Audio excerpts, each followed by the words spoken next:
Parce que des secrets de famille, là, tout le monde en a. Maintenant, il faut débloquer tout ça, là. Il faut délier les langues.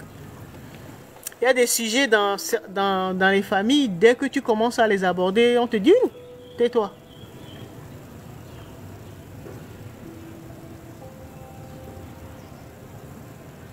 Et là, il faut passer outre, quoi. Il faut insister.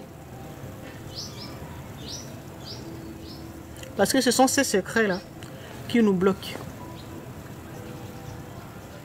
Souvent parce que c'est lié à une honte. Si tu avais un ancêtre qui avait fait la prison ou tu as un grand-père qui était un violeur, voilà.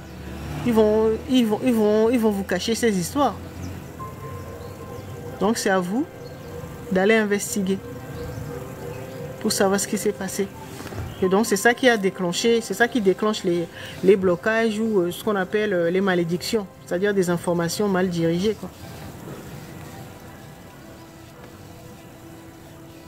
Si je prends l'exemple, si vous aviez un grand-père, là, un ancêtre là, qui était un violeur et tout, bah, les conséquences, vous allez les payer maintenant. Sauf que bah, si on vous l'a toujours caché ou on a toujours parlé de lui comme quelqu'un de bienveillant, tout ça, là, vous ne saurez pas. Il y a beaucoup de secrets hein, dans les familles. Donc, à vous d'aller chercher la vérité par rapport à tout cela. Parce que si tout s'était bien passé, personne n'aura de blocage. C'est qu'à un moment là, on a eu des ancêtres qui ont eu de mauvaises informations, qui ont eu de mauvais comportements, qui ont pris de mauvaises décisions. Des décisions qui impactent négativement notre vie actuellement. Donc ça peut être dans leur karma, ça peut être au niveau karma individuel, après que nous-mêmes nous avons posé un acte, soit dans une ancienne vie ou par le passé, voilà, répréhensible, et là, il y a le retour de bâton. Ça peut être dans notre famille, donc karma familial, ça peut être dans notre pays, les autres. Et puis le karma sexuel. Peut-être vous avez eu un partenaire sexuel et vous avez téléchargé, si on peut dire ça, ou réactivé des malédictions.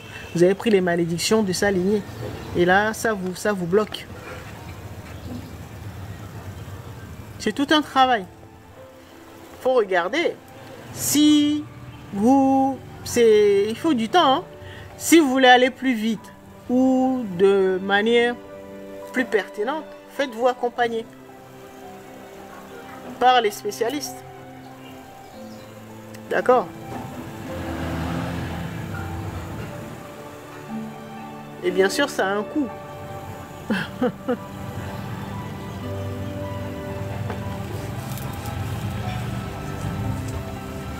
Sinon, vous pouvez y arriver. Hein. Donc, à travers vous, comme nous sommes structurés de manière holographique, et quantique également, oui, mais surtout holographique, votre ancêtre se trouve en vous, déjà dans une de vos cellules sanguines. Donc c'est celle-là qu'il faut retrouver. D'accord?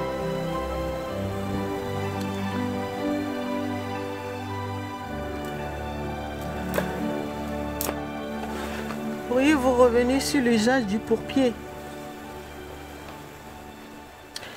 Oui, le pourpier, je disais... Ouh, là, comment ça? Le pourpier, là, bon, on le voit plus très bien. Le pourpier, je disais que nous, au Togo, ici, on l'appelait Aflatovi, c'est-à-dire la plante de la grâce.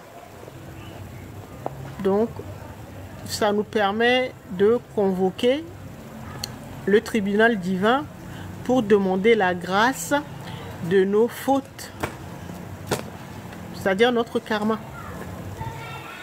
Et donc, si on voulait l'utiliser, il fallait commencer par régler son karma. Donc, les 4 types de karma dont je parle. Karma individuel, karma familial, karma territorial, karma sexuel. On les prend un à un. On commence par le karma individuel juste après le karma familial, ce que les religions diront là où nous avons péché.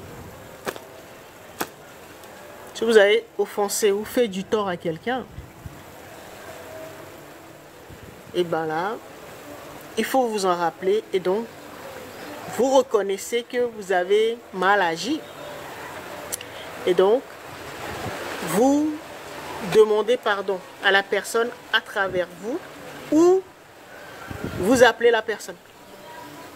Donc, vous réparez, vous essayez de trouver le sacrifice en fait qu'il faut payer, quoi. Si c'est un objet que vous avez dérobé à la personne, vous allez lui rendre. Si c'est un mensonge que vous avez professé sur cette personne, ou vous avez fait une fausse déclaration,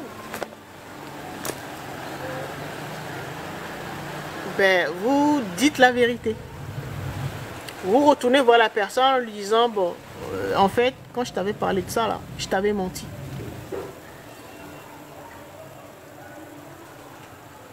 Ça, c'est un exemple. D'accord? Et donc, si vous avez utilisé des pratiques mystiques, par exemple,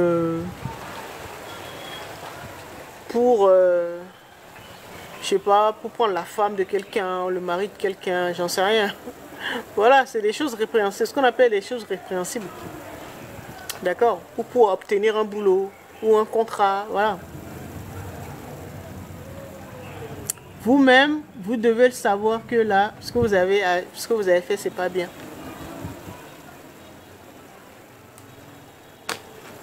D'accord? Il y a certaines femmes qui ont fait des enfants avec un autre homme, tout en étant dans leur foyer. Et elles ont donné le nom de leur époux à cet enfant-là, sachant que c'est pas l'enfant de l'époux, quoi. Et donc ça agit. Ça, c'est du karma. Tôt ou tard, cet enfant-là que vous avez eu dehors va payer.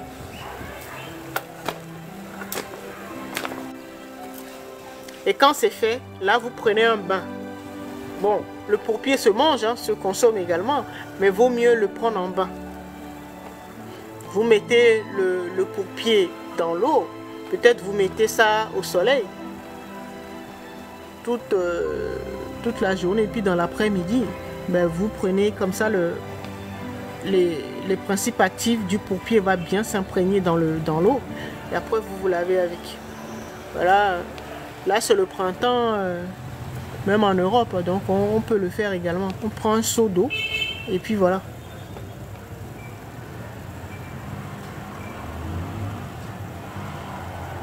Et donc, en prenant le bain, vous vous rappelez de tout ça. Tous les karmas individuels, familiales et ainsi de suite. En demandant à vous libérer de tout ça, de tous ces poids. D'accord? Voilà grosso modo. D'accord?